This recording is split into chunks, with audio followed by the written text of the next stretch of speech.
La Catrina, originalmente llamada la calavera garbancera, es una figura creada por José Guadalupe Posada y bautizada por el muralista Diego Rivera. El origen de la Catrina comenzó a raíz de que en la época de las administraciones de Benito Juárez, Sebastián Lerdo de Tejada y Porfirio Díaz, existían escritos satíricos en los que se burlaban de las clases privilegiadas y de la situación que se vivía en México, los cuales estaban acompañados de dibujos de cráneos y esqueletos. Durante los gobiernos de Benito Juárez, Sebastián Lerdo de Tejada y Porfirio Díaz, las imágenes de esqueletos y calaveras eran una forma común de denuncia y de crítica social en las publicaciones de la época que usaron varios caricaturistas como Constantino Escalante, Santiago Hernández y Manuel Manilla. La versión original es un grabado en metal con autoría del caricaturista José Guadalupe Posada. El nombre original es calavera garbancera. Garbancera es la palabra con la que se conocía entonces a las personas que vendían garbanzo y que teniendo sangre indígena pretendían ser europeos, ya fueran españoles o franceses, este último más común durante el porfiriato, y renegaban de su propia raza, herencia y cultura. Esto se hace notable por el hecho de que la calavera no tiene ropa, sino únicamente el sombrero. Desde el punto de vista de Posada, es una crítica a muchos mexicanos del pueblo que son pobres, pero que aún así quieren aparentar un estilo de vida europeo que no les corresponde. En los huesos, pero con sombrero francés, con sus plumas de avestruz. Diego Rivera fue quien le dio su atuendo característico con su estola de plumas al plasmarla en su mural Sueño de una tarde dominical en la Alameda Central, donde la calavera aparece con su creador, José Guadalupe Posada, y una versión infantil de Rivera y con Frida Kahlo. El mural fue pintado al fresco en 1947. Originalmente fue realizado por Rivera para un hotel muy importante en el centro histórico de la Ciudad de México, el Hotel del Prado, destruido en los sismos de 1985 y actualmente está ubicado en el Museo Mural Diego Rivera, creado especialmente para preservar el mural, considerado uno de los más conocidos visualmente de la fructífera etapa del muralismo mexicano. Las Catrinas también estuvieron acompañadas en los periódicos por las famosas calaveras. Las calaveras literarias son composiciones en verso tradicionalmente mexicanas que en vísperas del Día de Muertos se suelen escribir como otra de las manifestaciones de la cultura popular para hacer burla tanto a los vivos como a los muertos y recordar que todos nos vamos a morir. Están escritas con un lenguaje satírico o burlesco y son textos muy breves pero que reflejan todo el espíritu y festividad del mexicano frente a la muerte. Hoy en día se acostumbra que los niños en la escuela hagan burla o crítica de algún personaje o situación de interés general o moda con este formato. José Guadalupe Posada apuntó: la muerte es democrática, ya que a fin de cuentas, güera, morena, rica o pobre, toda la gente acaba siendo calavera.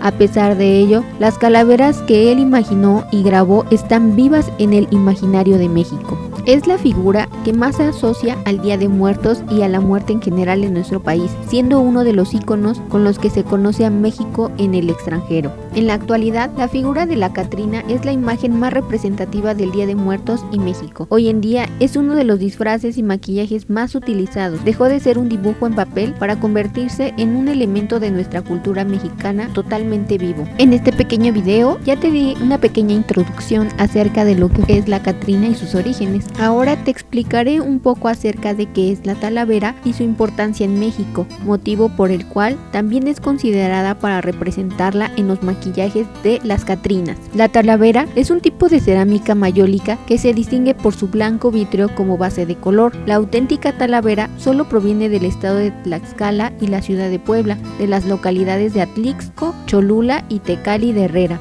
debido a que el tipo de barro y la historia de la artesanía provienen de esa región. Todas las piezas son elaboradas a mano en torno y el vidriado contiene estaño y plomo, como han sido hechas desde la época virreinal. El vidriado debe craquelarse, ser ligeramente poroso y casi blanco. Solo se permite usar 6 colores: azul, amarillo, negro, verde, naranja y un violeta pálido, que deben generarse a partir de pigmentos naturales. Los diseños de color tienen una apariencia difuminada a medida que se fundan con el vidriado. La base, la parte que toca la superficie no visible, no es vidriada y expone la terracota, la cual debe ser inscrito el logo del fabricante, las iniciales del artista y la ubicación de la fábrica de Puebla. En sus comienzos solo se empleaba el azul cobalto, que era el pigmento más caro y también muy buscado, no solo por prestigio, sino porque aseguraba la calidad de toda la pieza. La talavera es la más destacada de las tradiciones artesanas artesana. Solo se emplean barros naturales y no barros tratados químicamente. Su delicada manufactura y fragilidad, ya que una pieza se puede romper en cualquier momento, hacen a la talavera 3 veces más costosa que cualquier otra pieza de cerámica. Por ello, los fabricantes de la talavera han estado bajo presión por las imitaciones más frecuentemente de China y piezas de cerámica similares de otras partes de México, especialmente de Guanajuato. El estado de Guanajuato pidió al gobierno federal compartir los derechos de la denominación de origen de la de Puebla, pero en 1997 recibió como respuesta una negativa y la cerámica vidriada de otras partes de México se denominan simplemente mayólica. La talavera poblana tiene sus orígenes compartidos entre China y España. La historia indica que fue a finales del siglo XII cuando alfareros llevaron las técnicas y diseños chinos a Mallorca, que se convertiría en el centro de exportación más importante de cerámica hispano-morisca de la Edad Media. Las mayólicas eran las cerámicas de Mallorca, cuya producción fue el inicio de la industria que se extendería por toda la península ibérica. Otro detalle a contemplar es que en esa época España era dominada por musulmanes, una influencia también interesante. Talavera de la Reina es una ciudad española de la provincia de Toledo que durante los siglos XV y XVI alcanzó gran fama gracias a su cerámica de calidad utilizada en construcciones como el monasterio de San Lorenzo de El Escorial, la Catedral Vieja de Salamanca y la iglesia del monasterio de Santa María la Real de las Huelgas en Burgos. Talavera y Sevilla se convertirían en los principales centros de exportación de loza fina del mundo. Igualmente, la presencia italiana se hace presente. Mayólica es una palabra italiana que hace referencia al barro cocido vidriado al estaño, decorado con óxidos metálicos pintados sobre el vidriado sin cocer. Aunque hay varias historias del origen de la talavera poblana, una de ellas es la más aceptada y la adjudica su llegada a los curas y sus acciones evangelizadoras. Fue así como la construcción de conventos necesitaban de azulejos y otros objetos para su decoración, pero era muy costoso importar las mayólicas de España. Además, tardaba mucho, por lo que para satisfacer la demanda, los artesanos españoles y los mismos monjes enseñaron a los indígenas a producir la cerámica vidriada. Años después, Diego Gaitán, un alfarero oriundo de Talavera, revolucionaría la alfarería poblana con su estilo auténtico.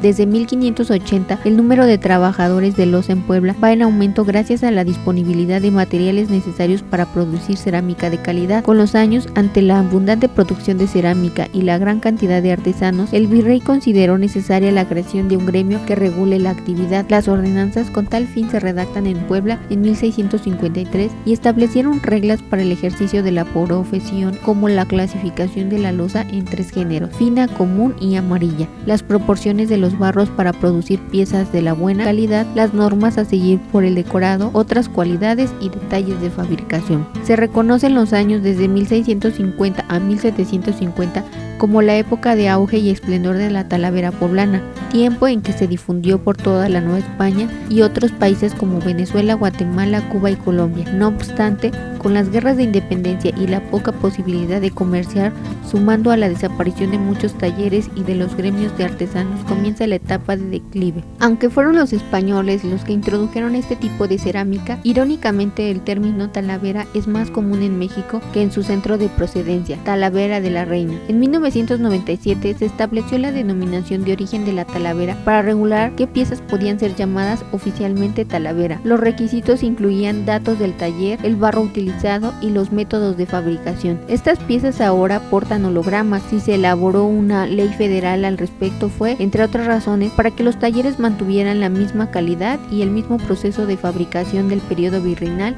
a fin de proteger la tradición. La fabricación artesanal de cerámica talavera en Puebla y Tlaxcala, México, fue inscrita en la lista del Patrimonio Cultural Inmaterial de la Humanidad de la Organización de las Naciones Unidas para la Educación, la Ciencia y la Cultura. El 11 de diciembre de 2019, la talavera de Puebla y Tlaxcala, así como también la talavera de la Reina y el puente del Arzobispo de España, fueron declaradas Patrimonio Cultural Inmaterial de la Humanidad por la UNESCO en diciembre de 2019. La talavera se emplea principalmente para utensilios de uso común tales como platos, jarrones, tibones, floreros, lavamanos, artículos religiosos y figuras decorativas. Sin embargo, una cantidad importante se destina a la decoración interior y exterior de edificios en México en forma de azulejos, en especial en la ciudad de Puebla. La cocina poblana es uno de los motivos decorativos de la talavera, desde los azulejos que decoran los muros y tarjas hasta los platos y otros utensilios de cocina. Constituye un estilo de decoración en las cocinas mexicanas mexicana. En las antiguas cocinas conventuales, muchos diseños incorporaban el emblema de la orden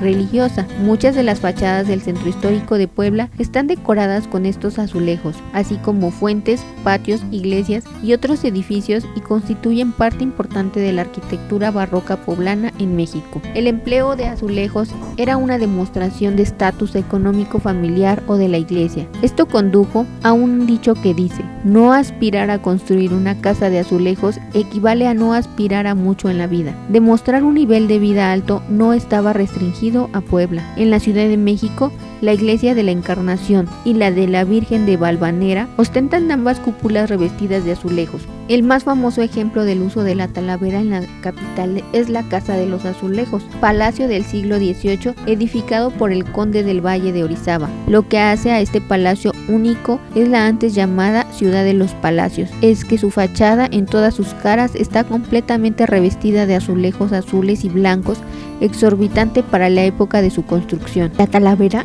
es uno de los elementos que representan el arte mexicano y actualmente es plasmado en maquillajes para la representación de la diversidad de catrinas como parte de la cultura mexicana. Por ello, es importante no dejar atrás este oficio, ya que en la actualidad uno de los mayores problemas es la falta de gente joven que se interese en ser artesano. Esto fue todo por el video del día de hoy, espero que sea de tu agrado y nos ayudes a compartirlo. Nos vemos para el siguiente. Bye.